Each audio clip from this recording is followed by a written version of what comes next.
passionate about Cleveland sports. He's going in, touchdown! Browns, Indians, Cavs, the Big Ten, and more. Cleveland is a city of champions once again!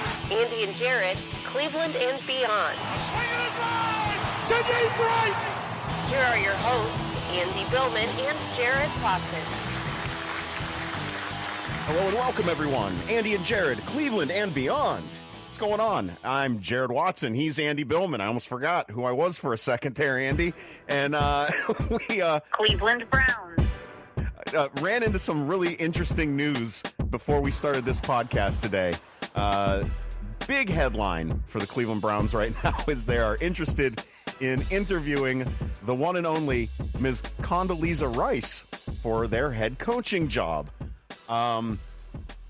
I have my thoughts on this and a theory on it. Andy's got his, so why don't we just roll into it, Andy? With Condi possibly getting this interview now with the Cleveland Browns, if this actually does play out, if this actually does happen, my initial response to all of this right off the bat is the only reason it makes me nervous is because it's proof that the Haslams are already inserting themselves into this job, into this head coach hunt more than I want them to. Yep. That's where I'm getting my frustration. If Condoleezza Rice turns out to get hired by the Cleveland Browns as a head coach and wins them, brings them to Super Bowls, whatever, I don't care about that. Women in head coaching jobs in the NFL, that's great too. I mean, all that stuff is great. It's just the fact that why now? Why with the Haslams? Just all signs point to them sticking their noses into this process already. Yeah, what I'll say, and by the way, happy week, everybody. This has been a crazy week for Jared and I, so we've had a delay. And next week, my brain is fried. Well, we're having an abbreviated week too with Thanksgiving week. We're all traveling. I'm traveling back to Ohio. I know Jared's going to North Carolina, so apologies about the delay here. But now that we're up and running, and people who are wondering why I'm looking off screen, I'm also watching the Red Zone channel, and so I'll be popping in and out with scores and stuff. The Giants already scored, by the way, in the Schumer game. As Pat Schumer's on a roll, he might win 3 games this year for the Giants. But anyways, back to Condoleezza Rice, because that just came up here in the last hour. So for people who haven't seen, go on ESPN.com. Adam Schefter reported on Sunday NFL Countdown that Condoleezza Rice is in the running. I agree with my partner here, Jarid Watson. I think all of this points to the Haslams. I actually think it's a big positive. I like the fact that they're including women on this process. Yes. I have no problem with Condoleezza Rice being interviewed for this position. Mm-hmm. If she's qualified and she is experienced and she has the knowledge and will-how, I think actually in a way of being a good influence because the Browns have had so much chaos. Do I think she'll get hired? I don't. Do I think this is a serious interview? I do. I think this is a big-time – I don't think the Browns are putzing around. You can't put out information like this and then go back on it. So I think Condoleezza Rice is in the running for sure. I think it's a positive for the Browns. I like that they're doing this. I like how they're getting out in front of this. I think it's a good thing for the league too. Now, here's my other thought on this. So I don't think Condoleezza Rice will get hired. If she does not get hired, and if she is interviewed, Jared, my big point is I want the Browns to bring her on in some sort of role or position within the organization. Yes. Whether it's in the front office, whether it's on the sidelines as a special assistant. I want to groom her to maybe someday get a job either with Cleveland or with some other organization down the road. And I think that's a great idea. Yeah, I just don't want this to be a pass-off because at the end of the day, we're all being truthful here. I don't think Condoleezza Rice will get the position. I don't think that's a slant one way or the other. She has never coached anywhere, high school, college, or pros, unless there's something I'm missing. So to have some kind of hire like this is a big-time hire out of nowhere.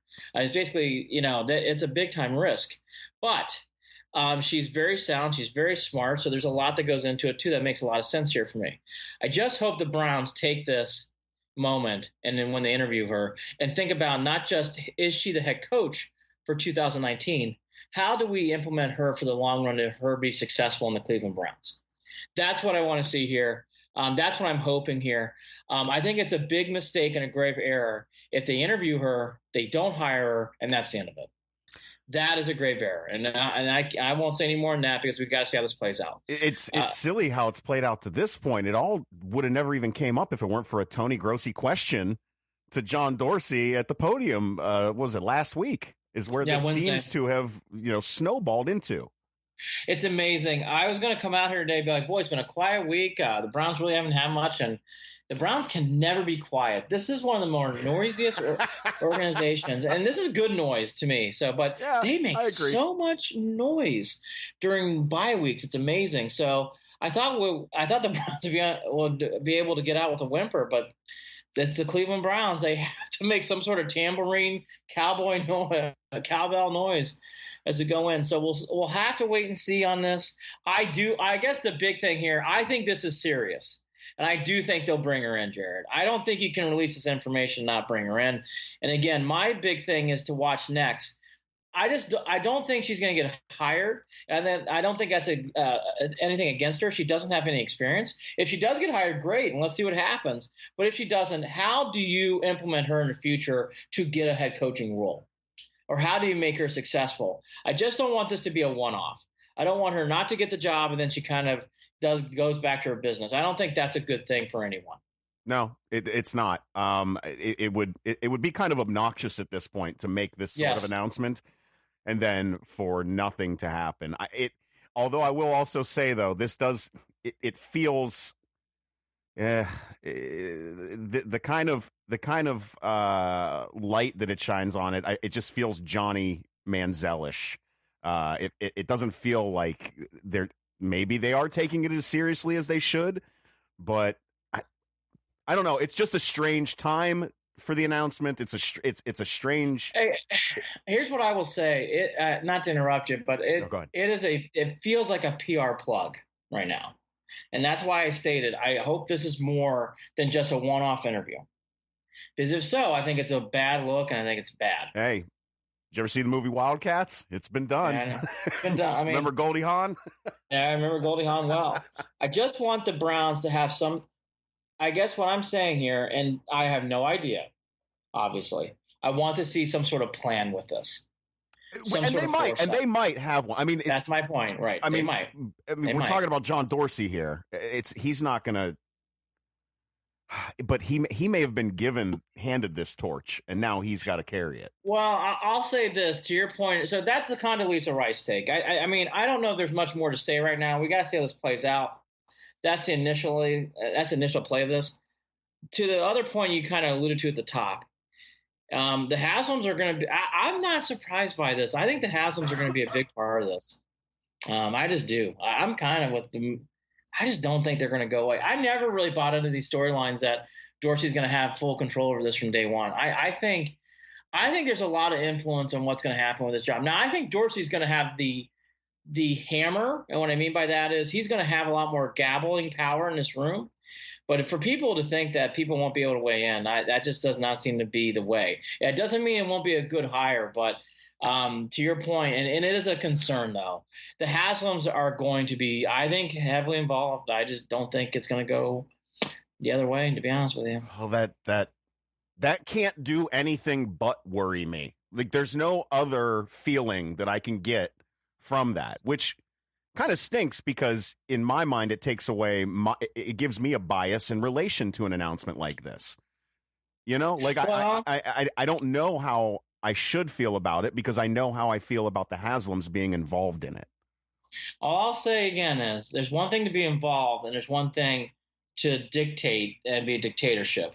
And my point by me saying that is everyone just has to be really careful here we all know they're going to be involved, but when it comes to the final say here, we're hoping that the room will be pushing towards what Dorsey and staff are seeing and not just to what you're saying, a Manziel moment where it's like a quick phone call, a homeless guy in the street type of moment, right?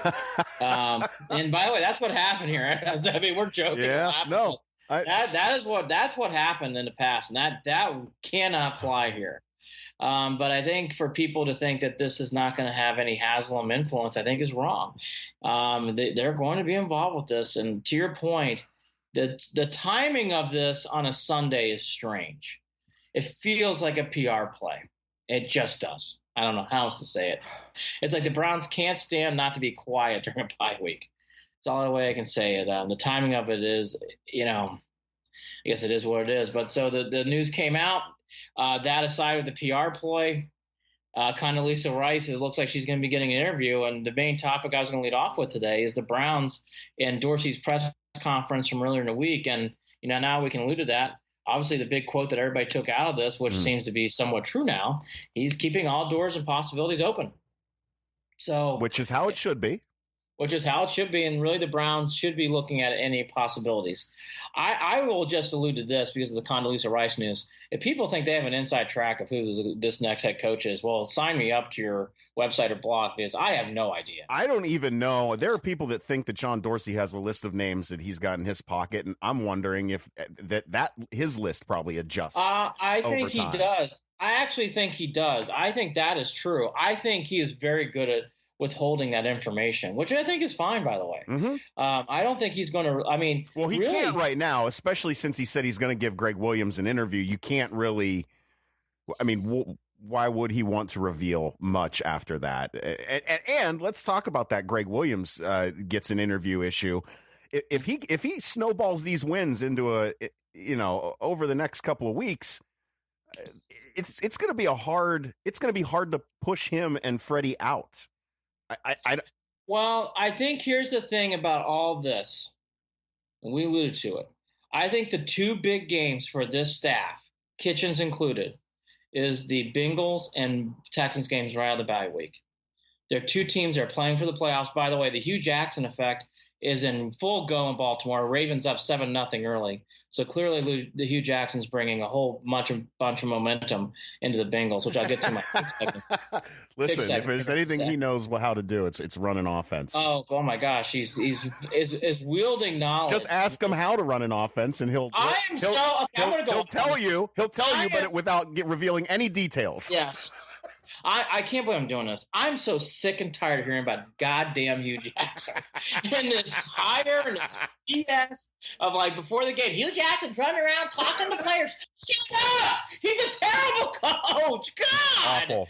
This hire is such a strange. I'm glad the Bengals hired him back. I am too, but the whole week, and Hugh Jackson's bringing in his thoughts. Oh, shut up! No, all week, which drove me nuts. Now you see my fried brain. You're sparking some memories here. Yeah, I'm gonna call him out. Andy Baskin, 92.3 The Fan. I love you, Andy, but I was driving home from class sometime during this week. I don't remember, and Andy's talking about how he thinks the Browns should be nervous that Hugh is going to Cincinnati and taking with it all the information he can give them on the Browns. Are they even running anything remotely like what they did while he was what is Hugh taking? What playbook? What is he taking? Nothing. He has nothing to offer on the Browns. And oh, by the way, even if they knew, as long as the Browns executed, it just seems so dumb to me to worry that Hugh being in Cincinnati is going to hurt the Browns on the field. Look, he had a bunch of Post-its on the way out. I don't want to look.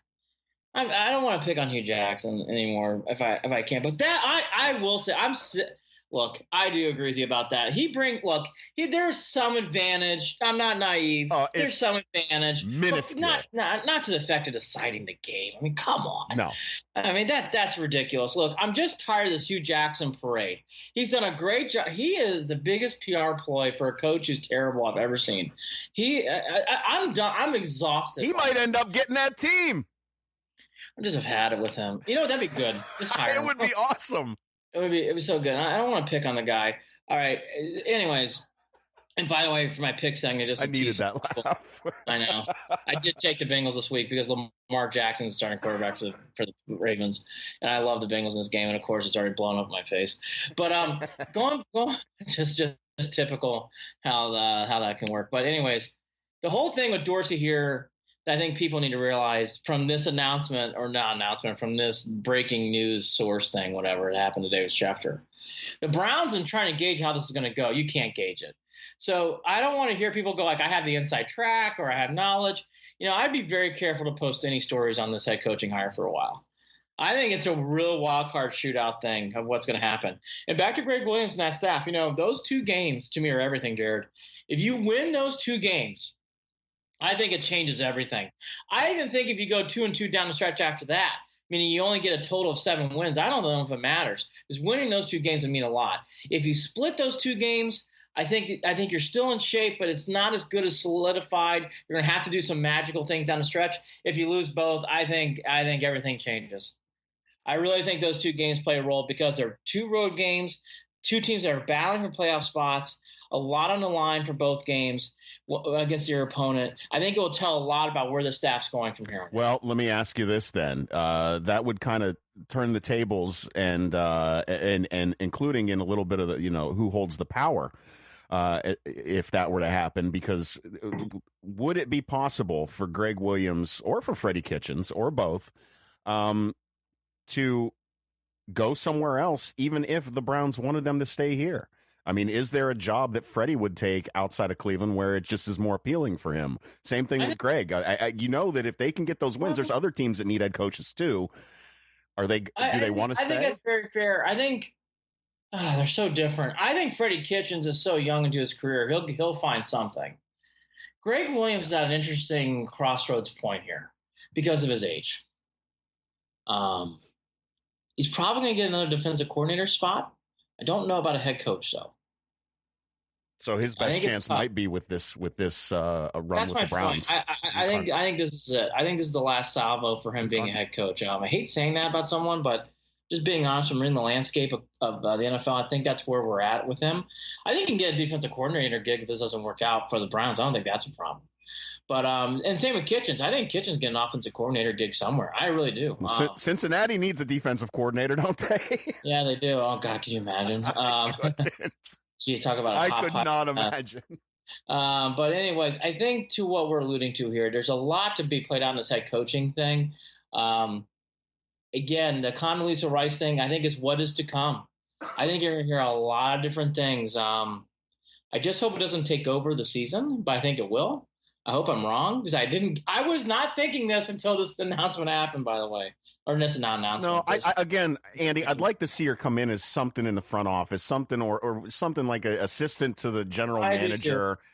I would love that. I would love that. But just to one-off say, head coach, that's the job for you. I don't know that even really makes sense. I know in this situation. And that's why I leave it as what I just said. I just think when you go and do something like this and she doesn't get the job and she is interviewed, you're wasting everybody's time and you're not improving the league or yourself if you just discard this. You need to build her into a position where she can get a job or it can work out. Just don't one-off this. I think it's a one-off. It's a very bad look for everyone, including the league in this. So it'll be interesting to see how they handle it. Yep. All right, with that in mind, I thought it was going to be a quiet Browns week. I don't really have much more to add on this. I think we have to see how this develops. Okay, everything else has been quiet. I didn't see any arrests in the last few days, so that's good. The Browns have had in the past few years, we've had a good run of getting bye week, arrests and strange things happening off the field. No one jumping on the swans and pools, which is good. Thank God. So it really, again, I thought this was. Is this even the Browns anymore? Well. I guess today reminded us it is. Well, and again, that could be a positive. So I don't want to say it's a negative yet. I know. And I don't think it's actually negative at all. Again, I'm just simply tying it to my one issue. So again, that's all. Yeah. I hear you. All right. So the Browns aside, I don't really have much more on the Browns this week. It's been, again, they just started going to light practicing today and tomorrow. So I think I haven't really changed any mindset and thoughts. We'll do a lot more on this on Saturday night with the Browns-Bengals game. But, it's good to have a week off. I think the one telltale sign you can say, and what we kind of alluded to, or you did at the top, Haslams are going to be around this no matter what. They're going to have their influence on it. It's fair. It's not fair to say will it be a positive or negative yet, but it is fair to say it's concerning because of the past history with this. Let me just run this by you, Andy. When I was with the Air Force Thunderbirds and I was in the public affairs office, and we had our boss, our top guy in our office. He was Thunderbird 12, right? Okay. Great guy. Outranks all of us. We report to him. We answer to him. But there were times, and he'd laugh and he'd agree, where he would try to insert himself into the area and the realm of what we were doing, and we would have to just look at him and say, we love you, but I'm going to need you, Thunderbird 12, to keep being Thunderbird 12 and just let us do this. And I hope John Dorsey has the strength within himself to ask the Haslams to you're great owners, so just keep being great owners. Thank you very much.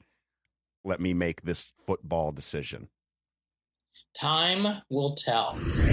Hey, what's up, everybody? Coming back on Facebook Live one more time to give you a new update on this this story about the Cleveland Browns looking to interview Condoleezza Rice for their head coaching job. And it turns out, according to Fox News, that Condi is not interested in coaching the Cleveland Browns, but does hope that that the doors are open to women coaching in the NFL in the very near future. This had gotten caught enough fire on social media today, Andy, that even the Browns had to release a statement too. Yes. Is that correct? So I got both statements now. So Condoleezza Rice first. I love my Browns, and I know she put this on Facebook for everybody who would like to see it. I love my Browns, and I know they will hire an experienced coach to take us to the next level. On a more serious note, I do hope that the NFL will start bringing women to coaching profession as position coaches and eventually coordinators and head coaches. One does not have to play a game to understand how to motivate players, but expert counts, and it is time to develop a pool of experienced women coaches. I'm not ready to coach, but I would like to call a player or two next season that the Browns need ideas. That's kind of funny. That is funny. And no time will I call for a prevent defense. That's pretty good. That was a good statement by Condoleezza Rice. So, of course, the Browns have to follow up. Former Secretary of State Condoleezza Rice is a great leader, possesses the highest possible character, and also happens to be a Browns fan. I have the utmost respect and admiration for all she's accomplished and was honored to meet her for the first time earlier this season. Our coaching search will be thorough and deliberate, but we are still in the process of composing the list of candidates, and Secretary Rice has not been discussed. That came from Dorsey via the Browns' Twitter account. All right, so look, all this said, the Browns, again, on a bye week, have noise. They can't be calm. They just can't steady themselves. No, they're the headline. They are the headline. Here we are. And I'll tell you what's even more interesting is the ESPN still doubling down because they just put it at the top of their ESPN.com website. They updated 208. They're still standing by their story that this was a consideration. So for everything that's been said here, it's been stamped out. You can get into who's right, who's wrong by the rumor mill. I don't like doing that stuff. Here's what I'll say, though. The Browns need to have a coaching search that's more calm, cool, and collective and focused. Not noisy. Don't make this exhausting. Because I'll be honest, we're only about 14, 17 days in, and I'm already a little tired. This is exhausting. I think it's not gonna stop. If I was a betting man, I agree with that. I will just say for everybody out there, just no more rumors. Don't let them leak. Let's not have Nick Saban coming out with press conferences next about the Browns' job. Let's just please, for the sake of us Browns fans, let's just have a normal coaching search, have some rumors come in and out, and then we'll hire the best coach. Okay, I said my piece. I don't care about so much that whatever, but the noise and how this quickly had to be put out on a Sunday of a bye week. It's strange. It's exhausting. It doesn't count for wins and losses, but it's exhausting. Typical Browns, like nothing can go normal during a bye week. Nope. Always some kind of noise. Well, again, no one's in trouble, Andy. At least there's that. No one's in trouble. No one's getting hurt. No one's getting hurt. But again, the Browns have to be very cautious about making this exhausting for fans. I don't think it's a good thing to do this with the PR from coaching likes to coaching not likes. And we're already, again, 2 weeks in the very first hot rumors, Condoleezza Rice. I'm still kind of amused by it. Oh, it's amusing for sure, but I'm exhausted. I don't want the Browns. There's nothing to do with Condoleezza Rice. It's just the Browns have to make sure when they like a person that's high profile, Saban, Condoleezza Rice, whoever, Bill Cowher, let's say. Like, just sit on it. Just sit on it. Don't let these things happen like this. You don't want to keep having Facebook and Twitter announcements like this. It doesn't look good. Ugh. And you can take away this organization that has a lot of positivity for next year. It looks a little bit more smudged. Don't eliminate candidates through bad PR, right? That's a great Right? argument. Right? Yep. Again, I don't think this did that here. But if you have too many more of these, I think it will. All right. Let's just have a normal week. Eat your turkey, enjoy your tryptophan, buzz, and let's get out of here. Take your nap.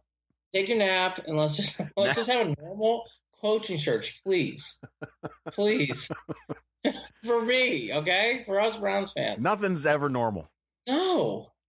This team. This team is just amazing. I mean, seriously. Condoleezza Rice. Think about this, Jared. Condoleezza Rice had to make an announcement about her not wanting to be the head coach for the Cleveland Browns. Yeah, that's what happened today. That happened today. That actually happened in reality. In the reality of the real world. Can't make this blank up. Crap. No. A stronger word. Nope. Browns gonna Browns. No one can out Browns the Browns. It's really unbelievable. You can listen to our earlier comments about this when this seemed like a possibility, but again, to reiterate, and then I'm ready to go take my nap. Yeah. Condoleezza Rice is not interested in being the Cleveland Browns coach. John Dorsey seconded that notion, and now everything is passed, and we're back to normal at the coaching search. What we think. All this starting at 10:30 to 3 o'clock. Holy cow. Oh. The NFL slate this week, very light, aside from that wonderful Monday Night Football game, and it should not be downplayed.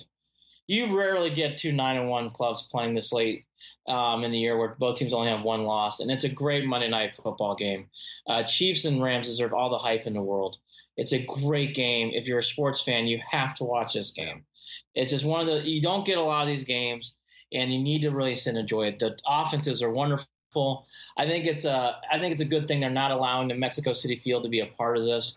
The Mexico City thing is fine with me. I don't really care either way. But the field conditions aren't up to par. You can't be playing. Is it? Yeah, but we're still playing games on baseball fields out in Oakland, for crying out loud. Like, I don't know that.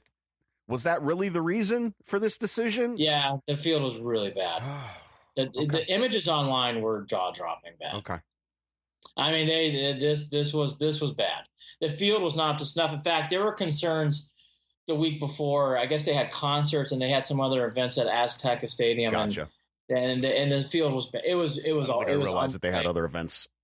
Yeah, it was unplayable. It was, and again, like when I saw the images online on, I think it was Sunday or Monday, I was wondering, like, are they really going to play with this where it looks like groundhogs have been living in the field? I mean, admittedly, I haven't looked at any of the images on it. Well, I was going to say, if you saw the images, it was becoming a big story by Monday night. Okay. it was, and in fairness, it should have been. Because players were not going to play. And by the way, you can't. How can you play on a field where your ankle might like go into the ground on just running a simple pass route? And that's what it was looking like. So it's good that it's being played in Los Angeles, not because of the destination or the city, just because the field was not ready to be played in Mexico City. And you can't have that. Good. And then can you imagine that kind of game? Jared Goff or Mahomes gets hurt because they're stepping into the turf and it gives out. I mean, that's not a good look for the NFL. It's not a good look for anything. Nope. So, and again, when everybody go on to Twitter and look at the images, it says everything you need to know. So Chiefs and Rams, a wonderful game. Sunday Night Football game's not bad either. Vikings, Bears, two, all time. It's so funny. The North on both sides, the NFC and AFC have great rivalries, and Viking Bears is another one. I think the Sunday slate, other than that, is pretty light this week. I guess if you get into Bengals Ravens, which by the way, early on it's 7-0. Lamar Jackson is starting in this game. Eagles Saints, I guess, has a little bit of interest. If you really want a playoff elimination game, I think Cowboys-Falcons is your game. I think the loser of that game has a very hard time staying in the playoffs. So that's a big game. But again, outside the Monday night game and the Sunday night game, I'm not seeing a lot this week. I'll go to my picks quickly because one of them is already in play. Yep. Even though the Bengals are down, I do love the Bengals in this game. It was 6.5 right before we came on, so I'll take the 6.5.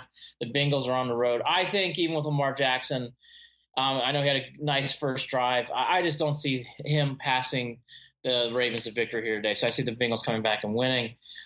The other game that I really like is because of the other team. I think the Raiders are shot. Jared, am I missing something here? Do you get any vibe the Raiders have any interest in winning games anymore this year? No, they don't. I didn't think they wanted to win games even when we played them. Yeah. So I love, and by the way, I just said the line changed. So I'll take the line in my benefit here. The Cardinals are only 4.5-point favorites at home. I know the Cardinals are no world beaters, but I love the Cardinals in this game. I think the Raiders have so checked out in this season that I even think against the Cardinals on the road, I don't think they win. So I'll take the Cardinals. And then the other game, I'm going to take the big boy game to have some fun. I know a lot. I've been on the Rams all year, and I really enjoyed how they played.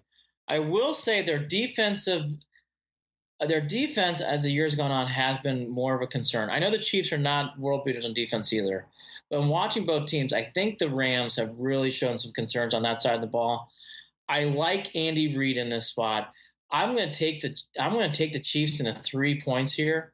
I think it's worth I think this would be a close game, but I like how the Chiefs are playing, and I like how the head coach has got more experience he's got so many more games over. And I know Sean McVay is a good coach, but I love Andy Reid in this spot. So I'll take the Chiefs in the 3. So Bengals, which you can't bet anymore in that game, 6.5. The Cardinals you'll take against the points, and you'll add the points with the Chiefs over 3. And again, I love the Chiefs-Rams game. I think that's a wonderful game to really. Monday Night Football. Do you think this comes down to will that Chiefs defense, with all those sacks, be able to get to a Jared Goff who's been really protected really well this season? I mean, that might be a big part of this game. I think that's a big part of this game. I think the other thing that there has to be a point where a defensive player makes a play, right? You have to at some point really step in and make a play. And from what I can tell, the Rams are starting to run out a little gas on offense. And not a lot, just a touch. And I think the Chiefs are really hitting on all cylinders on the other end. Yeah. I think that's a monster of an offense. And I just think their offense is a little bit more in tune right now than the Rams. I think the defenses are about even. I think the Chiefs are just a slight tick ahead, but not by a big margin. Obviously, neither defense really scares you. But I think the Chiefs are just playing on such a level right now on offense. I just don't see how the Rams can really stop them. I just don't. Not from what I saw last week from the Seahawks. Yeah. I just don't see how they're going to be able to slow them down. One other side note. I think that loss on Thursday night for the Packers was the beginning of the end of Mark McCarthy in Green Bay. That was a damning loss. What is the deal with his run over there? It's almost like McCarthy, like you have one of the greatest quarterbacks of all time, and this is what and a very talented Packers team, and this is what they're doing. This feels like a coaching issue more than anything else, right? 14-3 after the first quarter. I watched the game. And I was like, man, I think the Packers are finally going to get them. It's pretty clear the Seahawks weren't running on all cylinders. And there was a key play in this game where it's 27-24. Packers had the ball. Packers did not get the first down on third. It's 3rd and short. And I was surprised. They punted the ball. Yeah. And with 5 minutes left, and they never got the ball back. Yeah, isn't that nuts? I think that those are one of those decisions that can really linger in the front office when you're making decisions about a head coach. Yeah, they've been talking about it. I think McCarthy's in trouble. I think that was a damning loss. Time will time. He has games left. He can improve this. The Packers have made runs like this under McCarthy and Aaron Rodgers, so they can do it. But I think the beginning of the end is now coming quick. You can feel it. Early on scores here as we do the podcast, the Giants are blowing out the Buccaneers early. In your neck of the woods, the Texans up 10-0. The The Texans play the Browns in 2 weeks, and it's amazing. They had a slow start, but boy, the Texans have really put together a nice string of games now. They have won. Yeah, I was right. They've won 6 in a row. This will be 7 if they win today. Oh, goodness. So the Titans are hot going into the playoffs. And speaking about hot, unless you have anything more to add on the NFL, what a wonderful college football Saturday when I was not expecting it. For who? Oh, for you. I might as well have been watching a Browns game. For the Irish fans, look, let's Notre talk about Notre Dame handled business. They handled business. And what was the quote? What's the quote? I don't think anybody wants to play us right now, including Alabama. What? Hey, look, I don't know who said. Did anybody really say that? I didn't see that quote anywhere. Head coach. Who said that? Now, coach did? Really? No. I thought I saw the quote. Now I'm looking it up. As I say, you looked at it. I didn't see that from Brian Kelly. Let's see. Brian Kelly really say that? Listen, I'm not positive on this because a lot of times in my news feed, if you ever follow some of the satire pages, one of them puts a lot of fake quotes up. Yeah. So it might have been a fake quote that caught me. I was gonna say that has to be a fake quote because I cannot. I've read a lot of Notre Dame stuff, so I was obviously all over it. I did not see that. So as Jared looks through the Onion news, as I make up things. Ohio State football. Let's talk about Ohio State because this was one of the best college football games of the year. They played Maryland. What was a surprising game. If we were doing this podcast before, I would not have leading up into this. What a great football game for all the wrong reasons at times if you're a Buckeye fan. Oh. What a strange start to the game. McFarland on the second play goes 81 yards. Yep. Then it felt like just a few plays later, 75 yards. He ran. That kid ran. What did I tell you? I said he was going to run for 300, and he almost did. He almost did. So Ohio State's on the ropes. And by the way, touchdown, then an onside kick by Maryland, which Ohio State was not prepared for. They're lucky they put the ball back on the turf, or it could have been 21. That was a huge turnover at that point in the game. Huge in my opinion. I can't say. I have yet to say it. Ohio State beat Maryland. Maryland just lost to Ohio State. That's how I see this game. We'll debate this. I don't know. Haskins did a lot in this game. He did a lot, especially in the fourth quarter, 3 touchdowns. In overtime. And in overtime. Yeah. Look, I'm not saying this was a clean win. See, okay, can't believe this. I do like pouring salt into Ohio State, but I won't today. I know Ohio State did enough to win.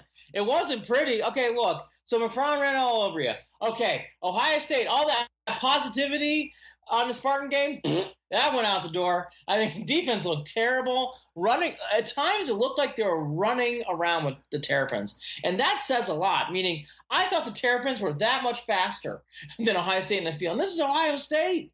Maryland just played quick. They played hard. Yeah. And then on top of it, what really stood out were the two other things.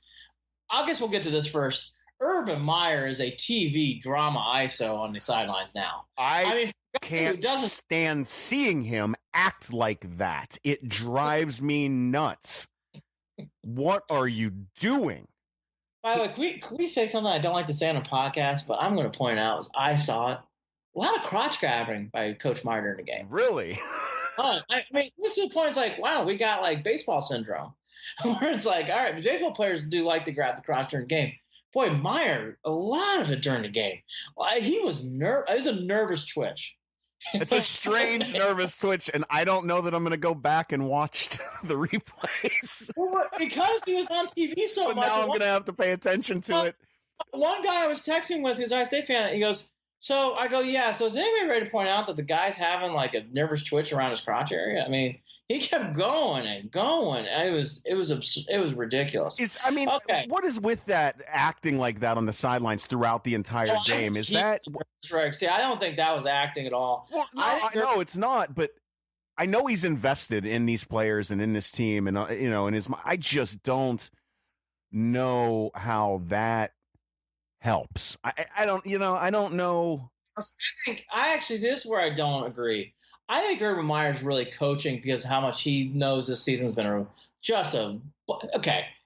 I would love to. It's been a blank show. It's been a blank show since August, and he knows what I'm seeing here too. There's actually this weird chance not only Ohio State can actually win the East, Yeah. championship. I'm going to explain why I think Ohio State getting in is not crazy. But let's save that for a second. So he sees it, and again, I've been stressing this all year. This team has gobs of talent, even without Bosa on defense. Gobs of talent. It's absurd. This is a game where everything that has been Ohio State's season happened all over the place. Special team gaffes. The fake punt was a wonderful fake punt by Maryland, but Ohio State wasn't prepared for it. And I you know what? Give Meyer a lot of credit. He pointed to himself, saying that was on me. That's my fault. I'm the special teams coach, and it's on me. Right. So I think Meyer's really taking a lot of pressure on himself during these games now. That's why I think he's so animated. And I'll tell you what, I don't blame him. That when he threw his headset, it was getting to a point where I was like, this is getting ridiculous. I mean, it's one thing for Maryland to be playing well, but it got out of control. But okay, go on. So defense losing, breaking down water. They can't stop the run to save their lives. I'll tell you, a big thing in this, now to Ohio State won. Number one, that quarterback from Maryland, they're lucky they were playing against him. Because I'm telling you, if they had any kind of passing game consistency, I mean, I think Ohio State loses by 20 points. Well, any kind. The last play of the game was the perfect example. Kid. A wide open pass to the end zone, and he threw it away. He was in the stands almost. I mean, poor kid, just missed him. It had no shot at getting completed. And by the way, you want to talk about your legal pick plays? That was one of the best legal pick plays I've seen run all year, where the Ohio State both guys in secondary went to cover the wrong receiver. Yeah. It's the guy in the out route, which is usually what happens in that play. No one ever goes across the middle, but you can't leave him wide open, and the kid just missed him. All right, so dodged the bullet. Okay? But to Haskins, we need to talk about Haskins. Haskins played a good game. Didn't play great, but he played good. Yeah, he made some throws that made me cringe a few times. The turnover was kind of a big deal. The interception was a big deal. The fumble was damning. Ugh. That could have lost you the game. That was a bad fumble. That's why he didn't play great, but he played good. And I'll tell you what I did like about Haskins. Even with what I just said, he kept gutting it out. He ran the ball a lot. Yeah. He made some tough runs. That touchdown was a tough run. And you got to like that if you're a Buckeye fan. He did a lot in this game to bounce back. They could have folded like a lawn chair several times in this game. But Haskins kept getting up, kept getting off the deck. And with the injury to Weber, Dobbins was playing on one leg. Great job by Dobbins in this game. He really, 203 yards and a touchdown. Oh, they had almost 700 yards of total offense, Andy. That's insane. Dobbins really played his heart out in this game. I know he had a fumble, but Dobbins just took the load in this game. Yeah. Over 30 carries at one point. I mean, Ohio State did a lot here on offense. I thought that was what I took out of it as such a big positive. There were so many times like, well, okay, they should fold. Well, okay, this should be it. Well, okay, and they kept getting up. They kept getting off the mat. They did. They kept running and again, that was on Haskins' back, I think. Yes. It really was. Yes. So yes, I will say that's definitely a positive out of this game. Oh, Jared, a huge positive. Yeah, because he didn't look too sharp the past couple of weeks either. No, but he kept trying, kept plugging, made enough throws, made enough runs, and that's a sign of a winner. And that's what I saw here on Saturday. And that should not be overlooked in this whole game. Haskins and what he did to extend the game, keep ringing the bell, force Maryland to make an incompletion on 2-point conversion. He did that to get that in that position. Again, it was a weird day. Ohio State's putting the turnovers on this team is a disease right now. I don't think that's going away. I think they're going to be turning over the ball next week and weeks to come, no matter how many games they play. I don't think they win if they turn the ball over this coming week. They don't. But I'll tell you, this is so surprised I'm saying this. I really thought this would give me the game where I could get an insight of how I was going to feel about next week. But I'll tell you, the one thing that I did like, if you're an Ohio State fan, the getting off the mat this team did was great. They should have laid – there were so many points in this game where I'm like, well, I could see Ohio State kind of checking out. And they didn't do it. They kept fighting. They kept scrapping. on a day where nothing was going their way. So I thought this was, in a weird way, a good win. You've made me feel better about this game than I have for the past 24 hours. Thanks, Andy. I appreciate it. I needed that. I don't like giving a lot of sunshine to a team like the Buckeyes, but I think they deserve it. I thought that was a gutty win. It was a great game, very entertaining, and kudos to Maryland. They played their hearts out. Boy, they played hard in this game. It just wasn't enough, and again, they win. Again, sometimes in these positions, you got to remember to take a step back. Your quarterback got off the mat and made enough plays to win. You didn't have your other running back, and Dobbins did enough to get you wins too. And yes, a play was not made, but that's what sports is about. And you won by a point, and you get out of there, leading all the way up to the big game of Michigan. And then there's Michigan. I do want to ask a question though first before we get into all this different stuff. Yep. This is for you. I want Jared Watson to speak on behalf of Buckeye Nation. Oh boy. So everybody turn their Buckeye Nation doesn't like me very much sometimes in these positions. Nation. Oh, by the way, Purdue, I don't want to hear any more about Jeff Brom in these games. You want to get in Wisconsin. You know, I like you. I want you to come back, but start winning some games again. Terrible loss by Purdue. Terrible. Well, I want Jared to speak on Buckeye Nation here. How after all this stuff, and you've been the one. I'm exhausted. I just want the season to end. Oh, my gosh, I don't know how much more. Now that I've gone through all that, I pumped you up. You still got Michigan on the horizon. You can still get a Big Ten championship possibly. How do you feel going into this week? Like, how was this all leading up to now and this week now? So speak for the fans. With this week, that's the thing. It doesn't matter. None of this. Do you know how? So what I like is there's a lot of cocky Team Up North fans right now. Oh, yeah. By the way, I can't wait to talk about this. I agree. And they are, I mean, they're trolling on my social media. They think this is the year. Oh, that's nice. I mean, and so that I don't say anything, Andy, because I know better. Even when the Buckeyes have trounced that Team Up North year in and year out, before the game, I don't usually talk a lot of smack. Okay. Because I know better than to assume that I know what product is going to come out on that field and how it's going to go down. So let me This is a game. We're going to tee up the Michigan Ohio State game. Let me ask you. You answer my question. You're excited about this game. I am. See? After all this Maryland trauma and all this stuff back and forth, look at this game. But this game's in a bubble for me. All right. I honestly, this is the only one because Andy, there's a part of me that looks at that slim chance, right? That slim chance of getting into the playoff, right? It's there though. It's there. I don't know that I want to see that because I'm telling you. I don't need to watch what I watched a couple years ago was it the Clemson game in 2016? But you want to get in. I'm telling you. Look, ask the Citadel. You can play a half with Alabama. There was that's another one. Upset watch. You know how many times I ignored and laughed at people saying upset watch? Give me a break. For how the SEC has had a good year, and I'm not anti-SEC guys as much as other people are. I actually like the SEC, but I'm a Big Ten guy at heart, but I don't mind the SEC as much as other people do. I really don't. I actually respect the league, and I've worked with those guys, so I love what they do. But I'll tell you, the SEC, what a lame duck week of games. I mean, Citadel, UMass, Georgia. I mean, vomit on the shirt bag. Why do they schedule it that way? Why does that happen? Because they want to set up these rivalry games so they're perfect to play. And I'll tell you, there is no buzz going into those weeks now. All the buzz is in Michigan, Ohio State. Let's talk about Michigan for a second. So I thought this game played perfectly right up into this week. So Michigan definitely overlooked Indiana. On a day, I call it opposite day in Ann Arbor. Boy, what a strange game for Michigan. Their defense really had a hard time stopping Indiana's run game. Even Michigan slowed down Notre Dame's running game. 190 yards on the ground for Indiana. My God. Stevie Scott, 139. And again, very similar game here between this and Maryland. Boy, if IU's quarterback passes a little better, I think they win the game. Yeah. I mean,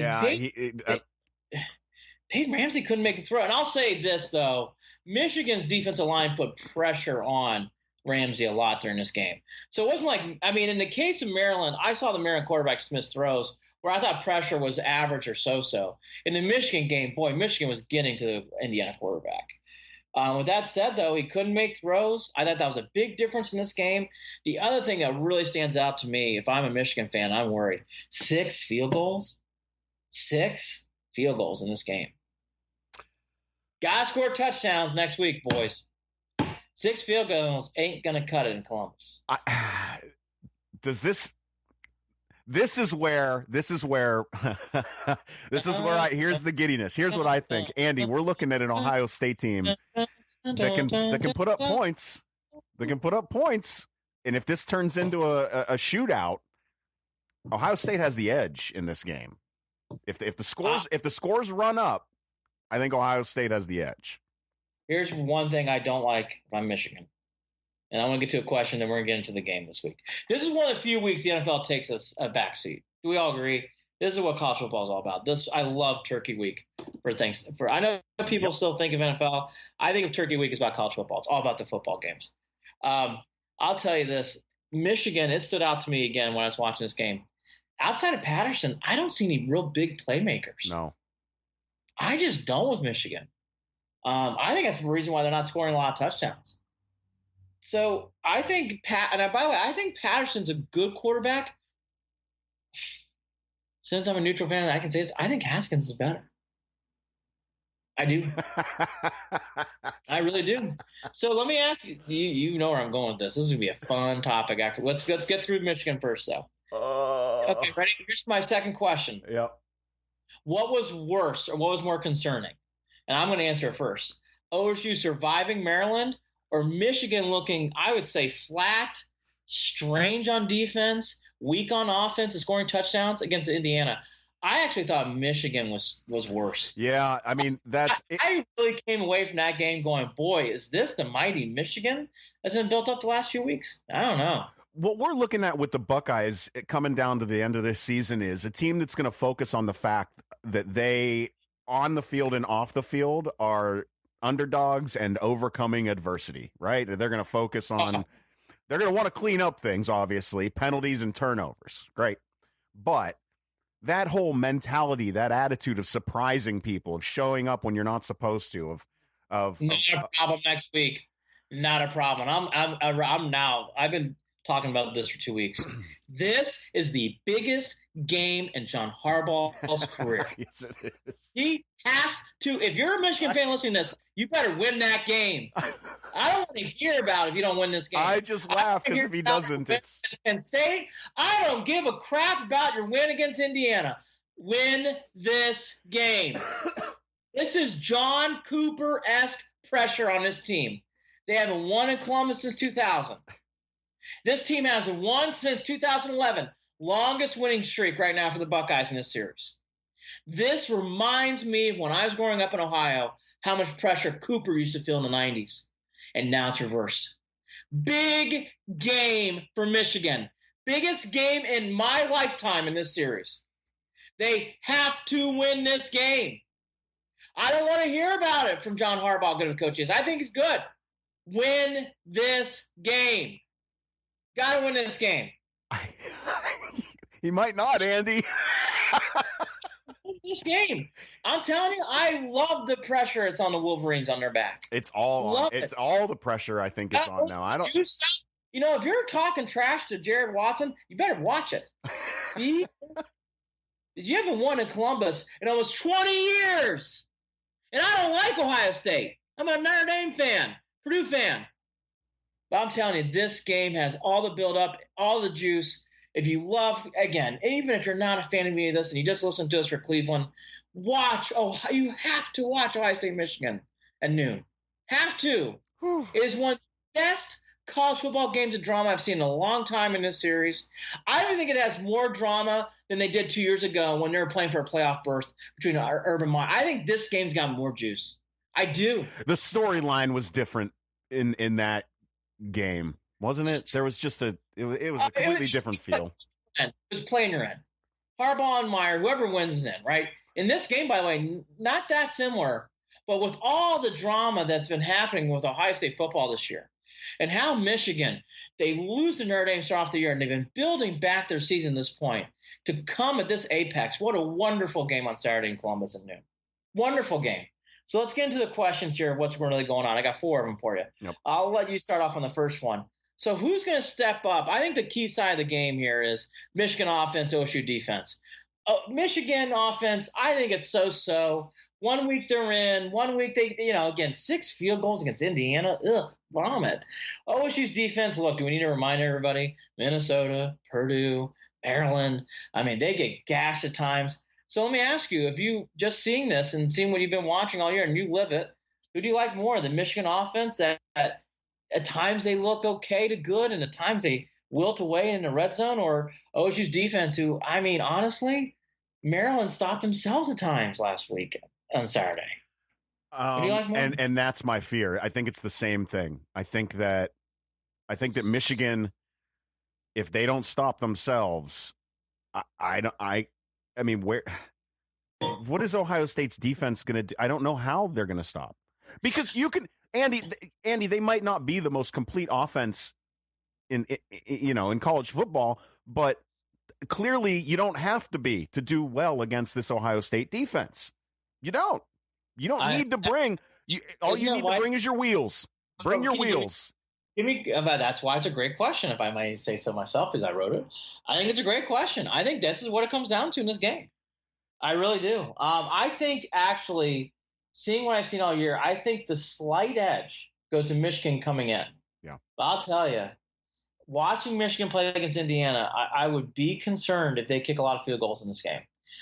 So, number 2 question, and I've had a hard time reading this kid, and we kind of alluded to him earlier. Which Haskins is going to step up in this game? I've had a very hard time reading him, because he played terrible against Nebraska. I thought he did great in the second half against Penn State. He played lousy in the first half. Wide receivers for Ohio State have been inconsistent this year. They've had drop passes. Oh, the drop passes have been bad. Have been bad, but I thought Haskins played really well at times against Maryland. I think this is a key one, too. I think Haskins is ready to explode, but I've had the hardest time reading him from game to game. So I actually think Haskins will take the next step, but I wouldn't put any money on it. I mean, what's your vibe of Haskins going up in this game against Michigan? He's going to have his moments. It's going to be whether he can overcome some of that. I really worry about, there are times, Andy, where he does not look like he should, like the passing quarterback that he is at other times. Short routes, he's thrown behind receivers a few times yesterday. Other times, I don't know where the ball's going, and that's where I'm genuinely concerned. He still throws the ball in the dirt every once in a while too, and I don't know how he overcomes that. He has to this week. He has to. Yeah. I'll say this. I think, this is not the game. This is more for his next step in his career. You never want to tell someone who's a football player or any professional athlete to come what to do. If I were being his advisor, I'm like, look, I know it's not the sexy choice, but I would go back to college. I think you need another year of college. I really do. Did he? I think that he. Oh, no, I'm going to have to look it up again. I don't know if I'm making up fake news again. I thought that he had alluded to the fact that he was planning on coming back, but I'll have to double check. He alluded to it. I don't think it's been stamped. Right. Does that make sense? Yeah. Like I don't think it's been officialized, but you might be right. I haven't seen that like Haskins is coming back out headline. This isn't a good year for him to. I just see a kid who could really use another year. I think would flourish with another year. Mm-hmm. If I'm being honest, I just think that's what I see here.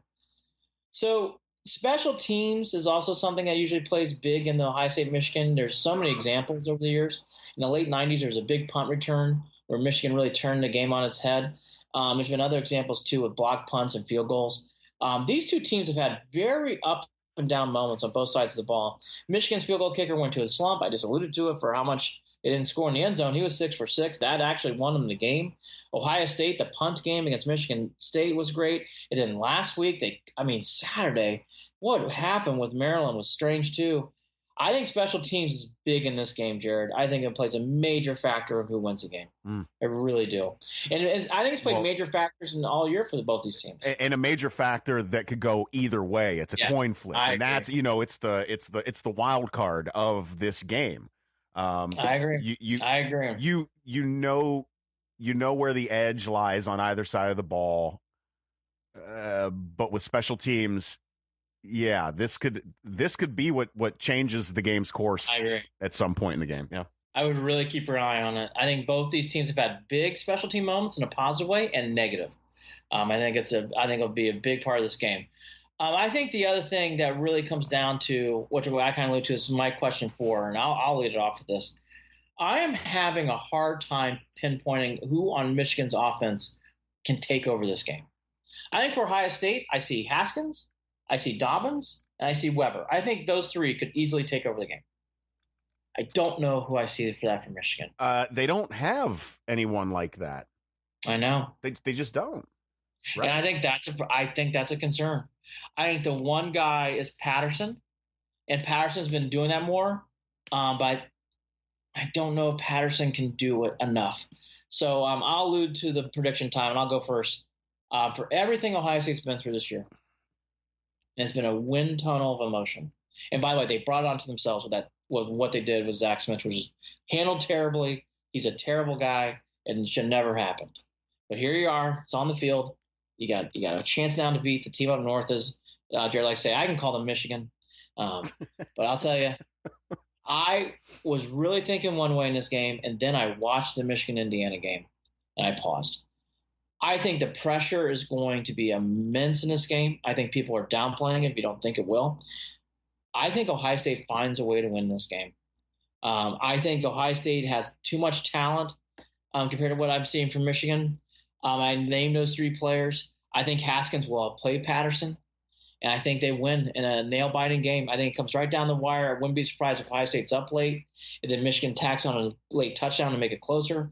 But I think it'll be right down to the wire in this game. The thing with Michigan that really bothers me is I just don't know who they can catch. Patterson, they're really relying on Patterson to do it. I guess what I'm saying is, Jared, I don't think Patterson has enough to do it. So I think Ohio State just does enough to win this game. And I tell you, for people who think it's crazy, that's step 1 to maybe making the college football playoff. Because I think with Oklahoma playing West Virginia and having to play Texas probably in the championship game, I think that's troublesome for Oklahoma. Washington State has to beat Washington in the Apple Cup and has to do a couple other things. Georgia and Alabama probably, unless the unthinkable happens and Alabama loses. So that knocks out Georgia. Ohio State, a lot of things have to go your way, but they are in play. If they beat Michigan, beat the Wildcats, I think there's a small chance still they make it in the playoff. With that said, I'm surprised I'm saying this, because after Maryland, I was really ready to cheer on the victor to say that they're going to win. After Indiana, though, I think in my heart of hearts, if I'm really being truthful, I think Ohio State finds a way to win. Whew.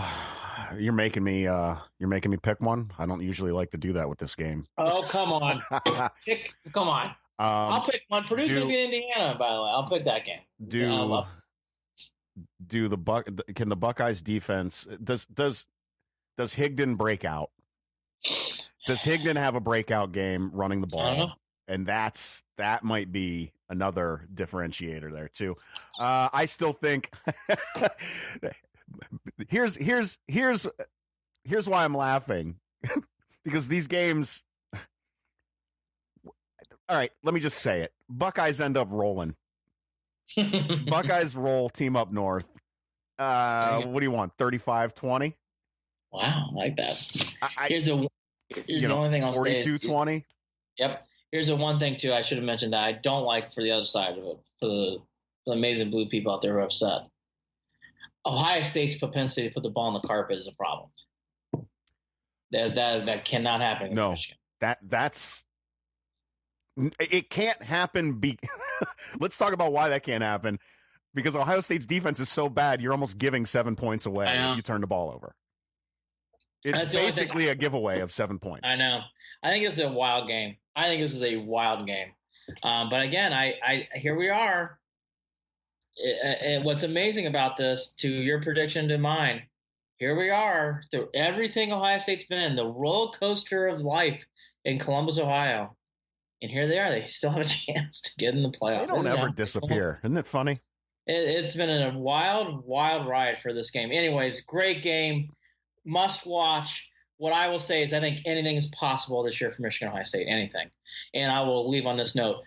If Michigan loses this game, I don't want to hear about that season being good. I don't want to hear it. Don't want to hear it. Win your little, Gator Bowl and blah, blah, blah. I don't want to hear it. This year comes down to this game. And then there's my Irish. I'm going to be cocky now.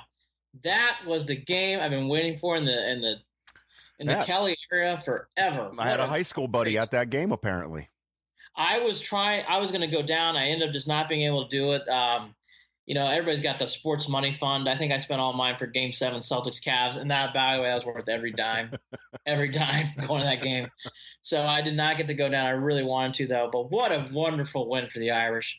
And what made it great is the offense didn't play their great game. Iron Book looked rusty. The team looked off. That was my big fear with this whole Iron Book thing. When you take a starter out, then you put him back in. I saw what I was thinking I was going to see. He overthrew passes early, he just looked off. Didn't look like himself. When you take a game off like that in college, I think it's not like the pros. I think in college, when you miss games, it's harder coming back in college football. In pro football, I don't believe that. College football, I do. I think it's just not as easy. With that said, I don't know what happened to the Orange, but they looked tight, and Notre Dame took advantage of it. They played them physical, they hit harder, and they really pushed the Orange around. I mean, they really did at the end of the day. It was one of the great victories under the Kelly era that I can remember, outside the Stanford win years ago when they went to the championship game and got throttled by Alabama. Stanford win. Yeah, they were held to 100 yards passing. Jared, the Notre Dame defense was fired up. They hit hard. That was the thing I kept watching that game. They were just hitting, and they actually did the Greg Williams thing where they allowed Syracuse to run the ball. And they basically said, we are daring you to throw. So we think we're going to take you out. And they did. And I'll tell you what, for a weekend where we mentioned the Citadel and Alabama look, it was never in doubt. But that didn't have a great start. All these other teams like, Clemson kind of had a weird vibe against Duke, but Duke's a good team. Notre Dame to have that kind of win on that kind of moment really now puts the Irish in a position where you just beat USC in LA and everything pays off. Mm-hmm. Just win that game. That's the game the Irish needed to stamp themselves in. I'm so excited as an Irish fan. You never want to take anything away from Southern Cal in that spot. It's a big spot. Southern Cal has been known to beat Notre Dame in these spots. Do I see it happening? Hell no. I'm very cocky Irish fan today. I think they will actually rip apart USC. And I'll tell you what, the only thing that worries me in this kind of game, I kind of put the spot on you, so I'll put it on me. The only thing that worries me about these kind of games is I think the coach for USC is coaching for his life in this game. I think this is it. I think if he loses in this game, I think Helton's gone at the end of the year. Well, it wouldn't make sense to even keep him around at this point. You're talking about a team that, man, that they'd be 5-7. No boy, that's awful. I think Clay Helton's job's on the line. I think he has to win this game. That does concern you. With that said, I think the Irish roll. It was a bad loss. I didn't really watch a lot of it. They lost to UCLA, lost to Cal. Again, if they lose this game, USC's not going to a bowl game. So this is a big game for Clay Helton. He may not even be able to save it, to be honest with you, because they've really underperformed. For people who forget, Southern Cal was ranked this year at one point. They've really fallen off the map. So that's the tip. And by the way, it's always the 8 o'clock game on ABC in LA. I'll be watching every second. But I think the Irish win comfortably in that game. Great college football week of games. Oklahoma, West Virginia on Friday, 8 o'clock. The Apple Cup at 8:30. Both are big-time games. And by the way, if you're an Ohio State fan or a Michigan fan, you need to watch those games. Because if Washington State loses, that opens up a spot. If Oklahoma loses, that opens up a spot. And both those games are in play. Washington always has a knack of beating Washington State in these games. And Oklahoma, boy, they can't stop anything. Even the Jayhawks ran up the score a little bit on Oklahoma. I want a neutral fan here. What are your thoughts about Oklahoma? I am just not impressed. I was just going to ask you if you thought that they were like a legit contender here. I think they're going to lose to either West Virginia or Texas. I really do. Even if they beat the winner of this game. So Texas, okay, so the Big 12, If Oklahoma wins, they go to the championship game. If Texas beats Kansas, they're in the championship game too. Now, if West Virginia wins, they go to play, and then they'll play Texas. So all Texas has to do is beat Kansas, which they should do, right? So West Virginia, Oklahoma is everything. I'll tell you, Jared, I don't see Oklahoma winning these two games. I don't see it. Washington State's the one wild card. I really want to watch this game on Friday night. Their quarterback is in the running for the Heisman, Minshew. I've watched Washington State a little bit. I love this game because Washington has enough talent and is a very good team. They could beat Washington State in this game. Huge game, Apple Cup. And on Saturday, you got the Iron Bowl, Auburn, Alabama. It's a lot of good PR. It's a lot of good dramatics. The Iron Bowl is always great. I don't think Auburn has a chance against Alabama this year. I'd be surprised that game's close. I think Alabama rolls. And then South Carolina, Clemson, again, another similar scenario. South Carolina's a good team. Clemson's going to roll. Yep. I think Clemson's just going to roll these two games. I think actually the bigger games are Michigan, Ohio State, honestly. I think that is the game this weekend. What do you think it is with West Virginia on Oklahoma, by the way? Them just coming off that loss? I mean, I don't. See, here's the thing about West Virginia, though. West Virginia does not have a great defense either. I actually think it's probably the Texas game. Tom Herman. Really? I don't think Tom Herman's going to lose to Kansas, and I think they'll beat Oklahoma again if they play him. Wow. That's what I think. And I think Washington State loses out one of these games. So to people out there doing the math, if Oklahoma loses, okay, that takes care of the Big 12. If Washington State loses, that takes care of another spot. Alabama, Georgia, you really do want Alabama now to win out, so that doesn't take up a spot. If all those things play out, you're not going to put LSU over Ohio State or Michigan. The winner of Michigan and Ohio State, if they beat Northwestern, are in the playoffs. If all those things happen. The if they beat Northwestern part is also a big. That'll be a great game. As a neutral fan, I think that's a tricky game. Yep. I hate Northwestern, no spots. So I'm glad it's not. I find Northwestern to be one of those teams that are gritty and gutty, and they'll make it very hard for that team to win that game. Absolutely. I agree. Exactly what I'm. That's why I don't even want to look at that yet. No, too. But anyways, wonderful slate of games. And I'll end on this note. I want to ask you again before we hit the scores one more time in the NFL and get to the Cavs and Indians. Yep. Can you believe you're here with Ohio State after everything that's happened this year? Can I believe it? Yes. Yeah, I can believe it. I can. Because, again, this is a team that somehow, through everything, every year, finds a way to nose their way back into the conversation come the end of the season. They do. They find a way to not go away. They don't disappear. Ever. And here they are. It's unbelievable. To scores real quickly, 7-7 Ravens Bengals. Lamar Jackson playing in this game. I like the Bengals in this game, really. I still like them now. Giants 14-7 up. Texans got scored on by the Redskins. In a field goal game, looks like 9-0 Steelers. This is such a typical 9-0 Jaguars. I mean, this is such a typical Steelers thing. They get pumped up, and now they lose to Jacksonville on the road, and Jacksonville's dead in the water. The Colts are blowing out. Boy, by the way, quietly, the Colts might get to 500 with this win. 24-0 over the Titans. Colts, Andrew Luck can still play. It's amazing. Yeah. The Colts just chipping away. Give them a lot of credit. And as I said, the playoff elimination game to me, Falcons and Cowboys 6-3 right now. Falcons up in that game. All right, to the Cavs. We talked a lot of college football today, but I love this time of year for college football. Cleveland Cavaliers. The Cavs real quick. I'm not going to – look, okay, let's get – all right. In past years with the Heat, the LeBron week's been a big week. I will say this has been the most excitement I've seen for LeBron week with the Lakers. It is LeBron week. They play Wednesday at 8 o'clock on ESPN. You usually feel a lot of build-up for this. Jared, I just think I'll speak for me. I don't feel the build-up at all. I'm not even feeling a hint of it this year with LeBron. I have zero care. Zero care, zero interest. Isn't that amazing? I have interest. I have care, but I actually do. I'm fascinated to see how it's going to play out. Well, I my reason for not caring or having interest is because the Cavs are awful. And it's difficult. It's difficult to get excited. Like, what am I excited about? Like, why do what would I be excited about? LeBron's back and he's not wearing the right colors. Great. Like, I don't know. You're not excited about the 2-1 Cavs? No? I love the Cavs. I hate saying that, but it's just there's nothing to be excited about. It's like it's like I'd rub my own nose in my own mess. Here's what I will say. That's the choice. That's what I would be choosing to do. Here's what I'm going to watch every second of the Lakers game. I've been actually into the Cavs this year, even though they stink. I've been into every game. Isn't that amazing? Yeah, I've been in and out. It's just it's painful because it's not the same brand of basketball. What's nice is seeing the dynamics change. It's nice to see Tristan Thompson. And I was wrong. I think that I said something a week ago about Tristan. This is a contract year for Tristan, isn't it?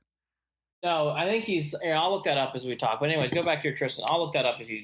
I'm just wondering whether this is what his reasoning for asserting himself at this point. But it is. I mean, he's coming on strong over the past 2 or 3 games.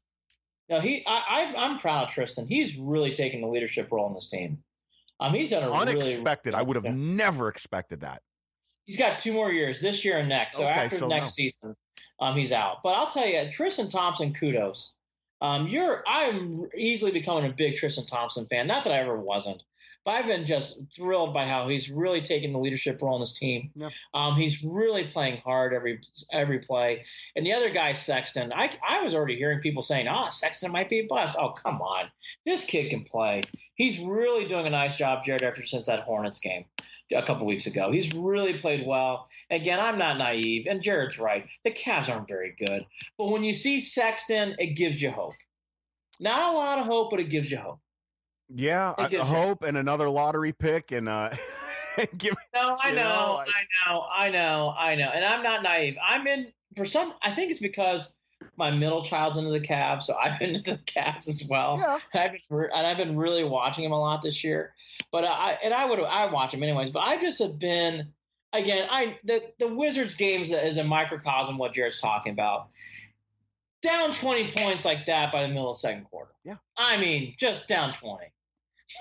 I mean, underwater. I don't know how you watch that. I can't. Well, you can't. I'll tell you, you fade by the middle of the third quarter. By the middle of the third quarter, it gets hard. Like, I'm not naive. Even I can't watch it. But here's the other thing too I'm noticing about the Cavs, which I think you and I are. I don't want to champion this, because I feel bad for the guy. But let's just be honest. Chetty Osman's minutes have come down tremendously, and that is an amazing thing. They've also and it's resulted in Colin getting more play. Yeah. I'll tell you, Sexton's a player, and he's a lot to learn, but he's a player. He's good. I like him a lot. He's good. He's good. I'm excited for the future of the Cavs. I think that if they make the right moves, if they make a few right, this can right itself in the next couple of years. I wasn't too worried about not having the complete tear down of the team or any, like some people have their opinions on that as well. I think they're fine doing it just the way they are. It's just going to take time, and it's going to be a grind. Yeah, I think this, though, to Jared's point, I want to be fair on the other end.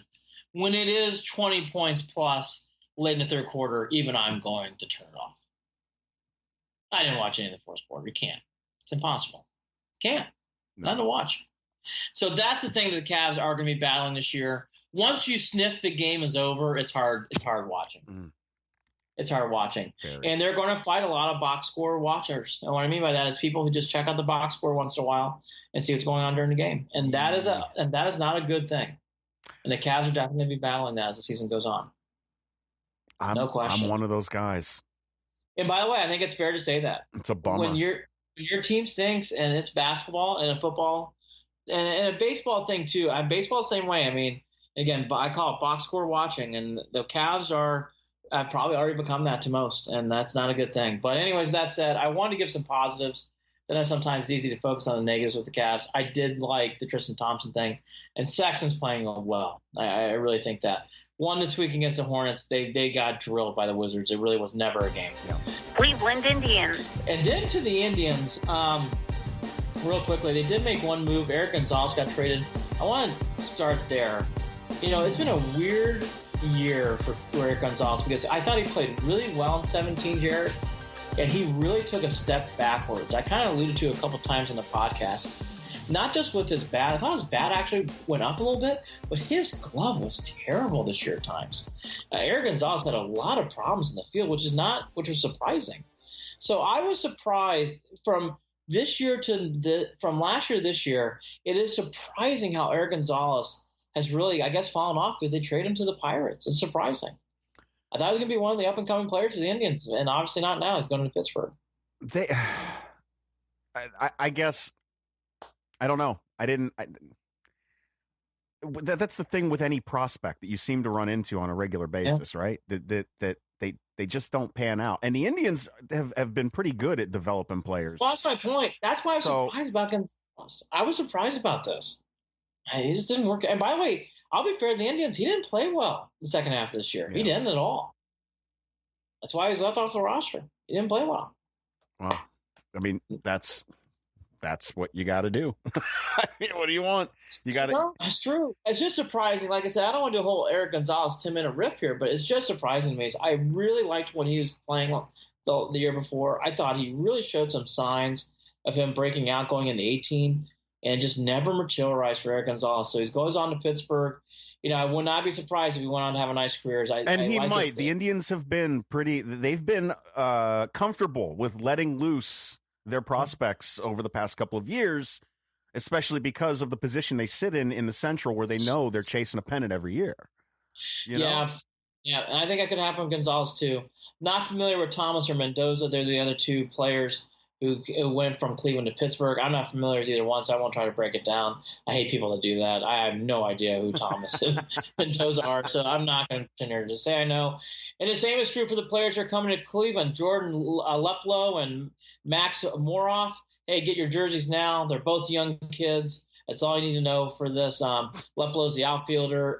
Max Moroff is the infielder. I think it's hard to determine what that means. I saw some weird thing. Someone goes, that adds to the outfielder depth. Really? Jordan Leplo? Come on. And he's not added to the depth of the Indians. So we'll just have to see what these trades are. I've learned over the years, sometimes they work out, sometimes they don't. We'll have to see what happens. But again, to me, more the story is it's interesting to see how Gonzalez, who I thought was being groomed to take over second base for Jason Kipnis, right, has now really been – it's just amazing what can happen in a year. And again, in fairness, he played really poorly in the field the second half of the year. Made a lot of errors in big spots. So I guess I wasn't the only one who's noticing it.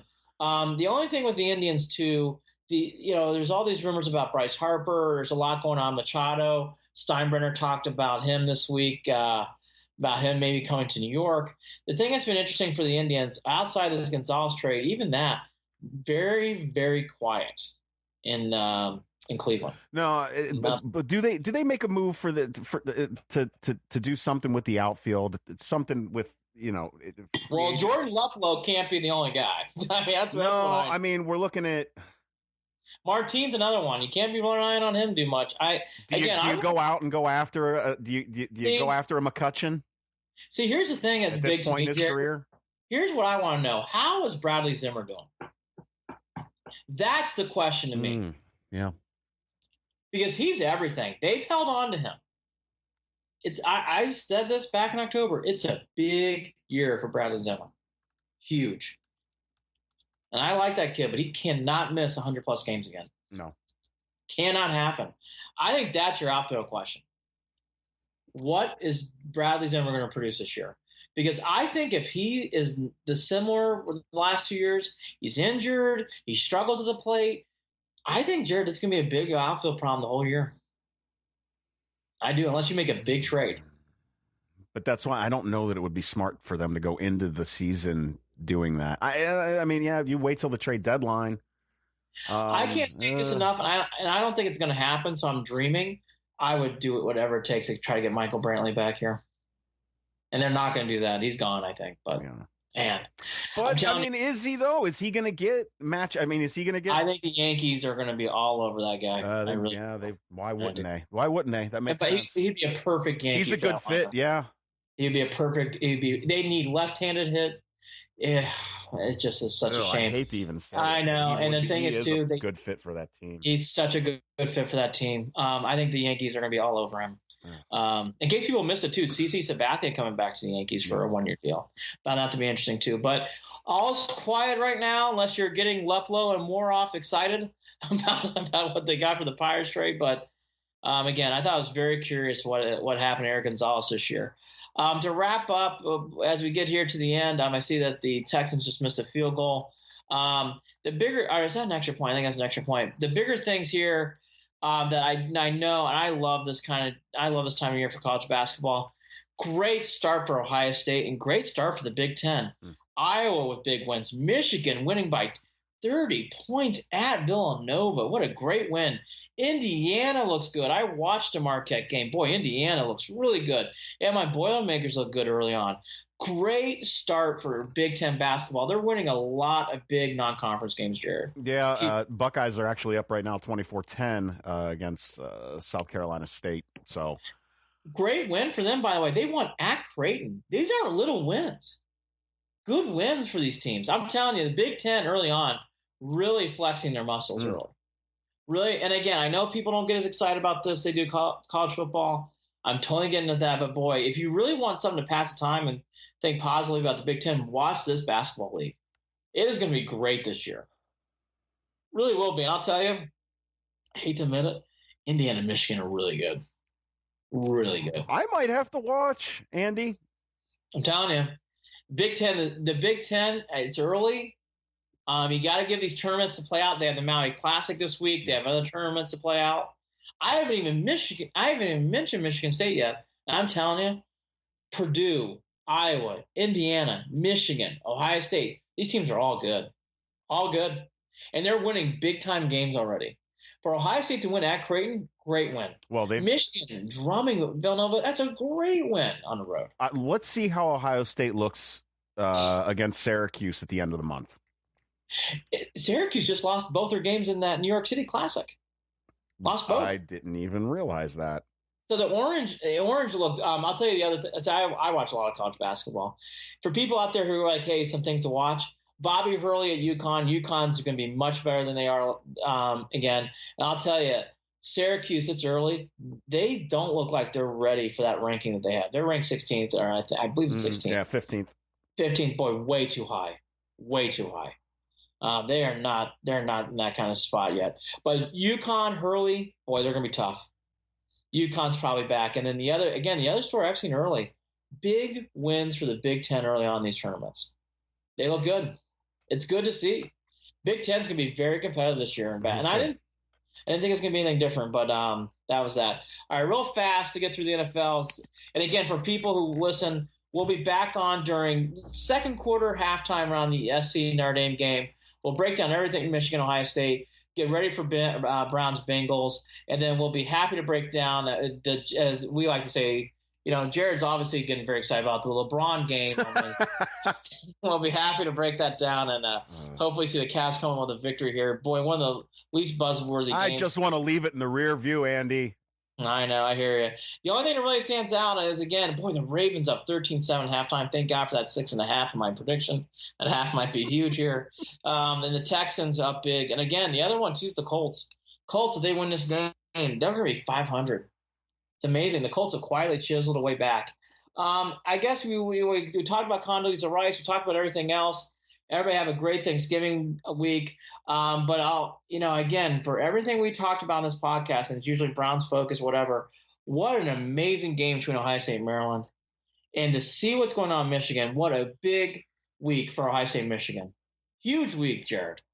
One of the bigger Ohio State Michigan games I can remember. Yes, I know they played Harbaugh and Meyer 2 years ago, and that was a big game. I think this game's that much bigger. My family is going to begin to get their warnings, their preparatory commands from me to leave me alone during that game, to stay away from me, to check and see if I needed a new glass of water or something and just refill it without me asking. This is, my house will be loud. This coming Saturday. Yeah. No matter what happens, I'm loud and animated at this one. No, it should be great and it should be fun. And I guess my final thought of note, and again, I'm not as anti as other people are. the SEC cannot be playing these Citadels and UMasses much more longer, I think, in this third week in November. I don't see when it changes, though. No, I don't think it does either. But I'll tell you, what a flat buzzkill for that league. I mean, they are just back pages on top of back pages right now.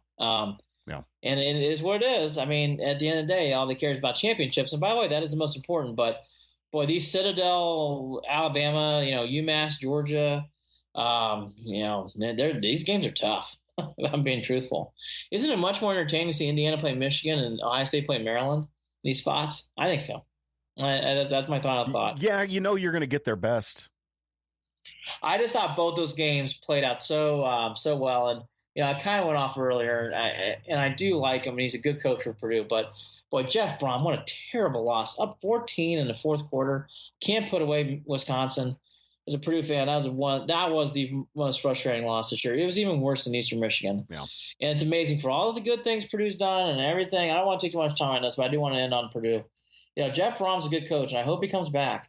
But boy, he's had some curious losses too.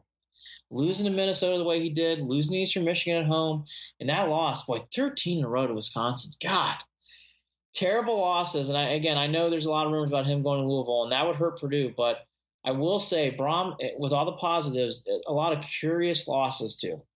I found it to be another one on Saturday. Again, I had to get my Purdue thought out there before the day's done. That was frustrating. And on the positive, and if you're a Notre Dame fan, how great was that ass kicking against Syracuse? That was great. Oh, what a great week. And I'm so excited about Michigan, Ohio State, even though I'm a neutral fan. That's going to be a great game on Saturday. Can't wait. Yeah, and it's going to be great to talk about another possible head coach for the Cleveland Browns next week. I'm sure that will rotate through every name in the book by the time something's decided. I guess to tee you up, I just think for people out there, and we know you and I both acknowledge it, for people out there who don't think the Haslams will have influence or say, I think you're sorely mistaken. Yeah. That doesn't mean it's going to be a terrible hire. Doesn't mean that. It doesn't mean Condoleezza Rice being interviewed is a terrible decision either. What it means, though, is that if you think that they're going to be in the back pages, they're going to be right there front and center. No question about it. All right, Andy, let's do it again in a week. Yes, Saturday night. It should be fun. Hope everybody has a great Thanksgiving week. Be safe travels out there. If you see a black Altima going into I-80 with 3 kids and myself in the car, just politely wave. We will not be stopping. We're just gonna motor on through your. No bathroom breaks, nothing. No, we do bathroom breaks. Jared, there's nothing like a good bathroom Billman break at the middle of the turnpike. The quick and fill or whatever they're called. Something like a good pajama walkthrough. Hi, where's your lemonade and Mike and Ike stand? And just pile in as much candy and stuff as you can. Load it up. And load it up. But no, I'm excited to go back to Ohio. Spend some time there too. It'll be nice. And I will say, for everything we just said, it's funny. It's such a busy week in our little sports world. But I'll tell you, LeBron week, Michigan, Ohio State. And then you got the Hugh Bowl, Bengals Browns on Sunday. It's amazing. Busy week. Busy week. The Bengals looking prolific already with Hugh Jackson back. I will say this again. I do not want to hear any more about Hugh Jackson shaking hands.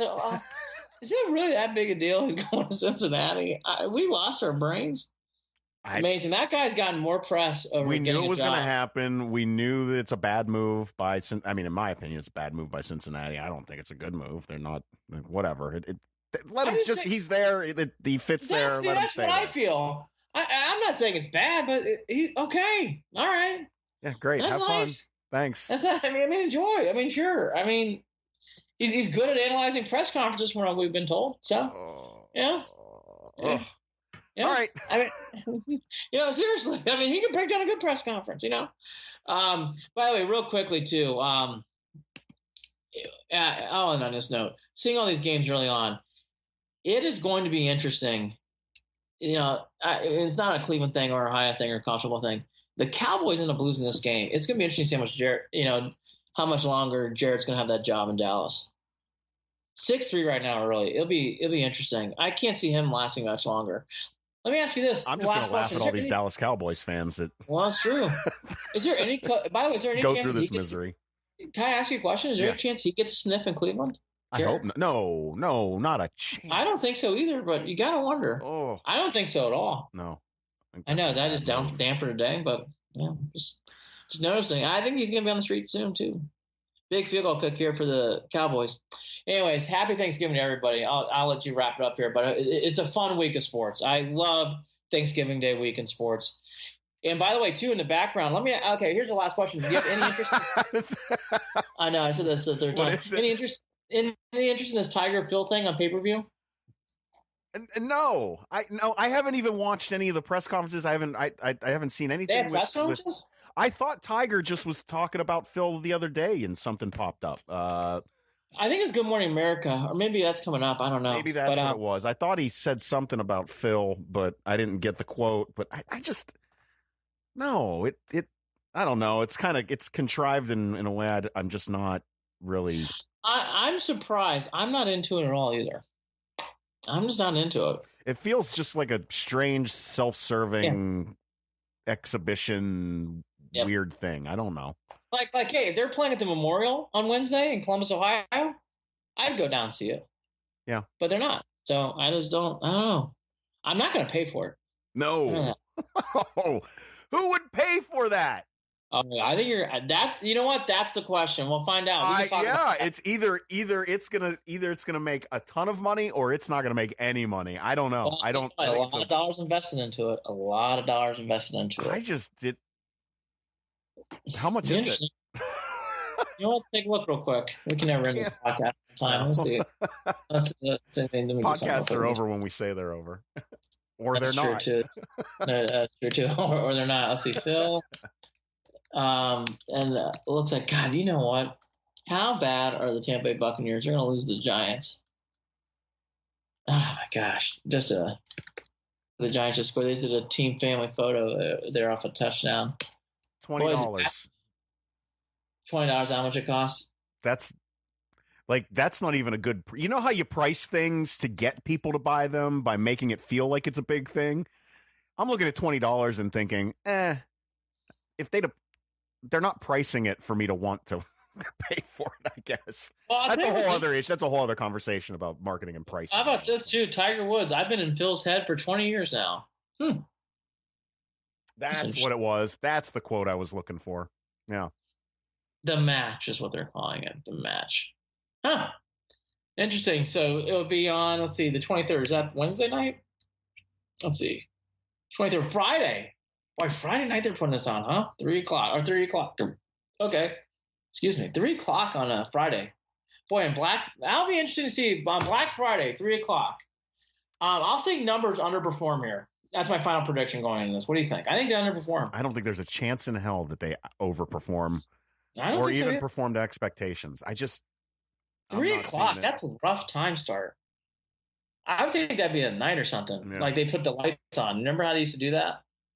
I think that would be what they're doing. Anyways. Yeah, glow in the dark balls. Yeah, remember they did that years ago with David Duvall? I think it was David Duvall and Tiger. They did it a long time ago. They played under lights. But anyways, Shadow Creek, okay. 3 o'clock. We will touch on that a little bit. So I'm interested to see the numbers. But I agree with Jared. I'm not into this. Thought I would be, but I'm just not. Don't really care. No. Interesting. Not for $20. No, he's been in his head for that long. That's interesting too. All right. I'm rambling at this point. Can't wait for I State Michigan. That's all on this podcast. Go Buckeyes! All right, Andy. Go big game. Want a tight game as a neutral fan. Ugh. Want this game to lie. I want to hear Jared texting and stressed. He's Andy Billman. I'm Jared Watson. This is Andy and Jared, Cleveland and beyond. Thanks for tuning in. Talk to you again soon. Have a safe and wonderful Thanksgiving. See ya. Saturday night at USC Notre Dame. Be there. Happy Thanksgiving.